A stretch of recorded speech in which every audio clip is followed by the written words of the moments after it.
వ్యాపారులు సిండికేట్గా మారి ఒక్కసారిగా ధాన్యం ధర తగ్గించారంటూ రైతులు ఆగ్రహించి ప్రధాన రహదారిపై ఆందోళనకు దిగిన ఘటన కేసముద్రం వ్యవసాయ మార్కెట్లో జరిగింది. కేసముద్రం మార్కెట్కు అత్యధికంగా 42,993 బస్తాల ధాన్యం అమ్మకానికి వచ్చింది. వ్యాపారులు టెండర్లు వేసిన అనంతరం విన్నర్ లిస్టు విడుదల చేశారు. ఈ మేరకు మొన్నటి వరకు మార్కెట్లో ధాన్యం ధర 3,000 రూపాయలు నుంచి 3,200 రూపాయలు వరకు పలకగా, సోమవారం 2,700 రూపాయలు నుంచి 2,800 రూపాయలు వరకు ధర పెట్టడంతో రైతులు ఆగ్రహించారు. ఒక్కసారిగా 200 రూపాయలు నుంచి 300 రూపాయలు వరకు ఎలా తగ్గిస్తారని రైతులు తొలుత యార్డులో ఆందోళనకు దిగారు. అక్కడి నుంచి మార్కెట్ కార్యాలయం ఎదుట బైఠాయించి ఆందోళన చేశారు. మార్కెట్ అధికారులు సర్దిచెప్పే ప్రయత్నం చేయగా, వారితో రైతులు వాగ్వాదానికి దిగారు. వ్యాపారులు కుమ్మక్కై ధరను అమాంతం తగ్గించి టెండర్లు వేశారని మండిపడ్డారు. ఆ తర్వాత మార్కెట్ గేటు ఎదుట ప్రధాన రహదారిపై రైతులు రాస్తారోకోకు దిగారు. దీంతో ఇరువైపులా వాహనాలు నిలిచిపోయాయి. ఈ క్రమంలో ఉద్రిక్త పరిస్థితి నెలకొంది. విషయానికి తెలుసుకున్న ఎస్ఐ తిరుపతి, మార్కెట్ చైర్పర్సన్ నీలం సుహాసిని దుర్గేష్ మార్కెట్కు చేరుకుని నచ్చజెప్పే ప్రయత్నం చేసినప్పటికీ రైతులు వినలేదు. తమకు న్యాయం చేసేంత వరకు ఇక్కడి నుంచి కదలమంటూ భీష్మించారు. తక్కువ ధర పలికిన ధాన్యానికి మంగళవారం టెండర్ వేస్తామని చైర్పర్సన్ హామీ ఇచ్చారు. దీంతో రైతులు శాంతించి ఆందోళనను విరమించారు.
శుక్రవారానికి ఆదివారం సోమవారం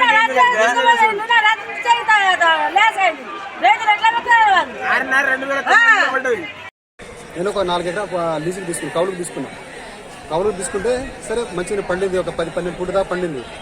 అది ఈరోజు మార్కెట్ తెస్తే దాని ధర వచ్చేసి 2,770 రూపాయలు పడ్డది. అంటే ఎంత లాస్? మొన్నటికి ఆడికి లాసు మినిమం 500 రూపాయలు 600 రూపాయలు లాసు.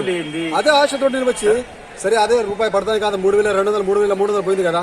ఇప్పుడు నాకు ఎంత మించు లాస్ 70 క్వింటల్ వడ్డు అవుతుంది. 70 క్వింటల్కి 7 రూపాయలు 21 పోయినట్టునా నాకు కౌలు గట్టే మిగులుతుంది. కౌలుకి ఇవ్వాలి, ఇటు ట్రాక్టర్కి ఇవ్వాలి, అటు మిషన్ కట్టింగ్ ఇవ్వాలి, 100 రూపాయలకి. అరే నేను ఎంత సంతోషంగా వస్తే ఈ రోజు అంత డీలా చేసి మొత్తం నెగ్లెట్. ఒక కింటకు నాకు 500 రూపాయలు, సుమారు ఒక కింటకు 500 రూపాయలు. అంటే 70 క్వింటల్ అయితే 7,500 35,000 రూపాయలు లాసు. మరి ఏం చేయాలి ఇప్పుడు? నేను మందు తాగే పరిస్థితి వచ్చింది. ఈ రోజు అదే ఉద్దేశంగా ఏదో ధర్నా ఏర్పాటు చేసిన రైతులు. దానికోసం ఏదైనా గవర్నమెంట్ అయిన ప్రభుత్వం దృష్టికి తీసుకుపోయి దానికి మద్దతు ధర చైర్మన్ కి కలుద్దామని మేము చేసినాం. చైర్మన్ రాలే, పోలీసు వాళ్ళు వచ్చారు, వాళ్ళ సిబ్బంది వాళ్ళు ఆపేసారు. ఏదైనా ఉంటే ఏం పరిష్కారం చేయకుండా వాళ్ళు వెళ్ళిపోయారు.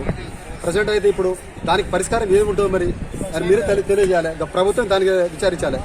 కనీసానికి మద్దతు ధర పోయిన ధర అంటే 2 రోజుల కింద పోయిన ధర అదే ధర కంటిన్యూస్ 3,200 3,300 అట్లా పోతే బాగుంటుందని మా బాధ. మార్కెట్ రేటు అరే సడన్ గా ఒక రోజే కాదు మధ్యలో నిన్న ఆదివారం సండేనే మొన్న శనివారం మార్కెట్ ఒక రోజుకి అంత డౌన్ చేసి ఎంతవరకు న్యాయం ఇది?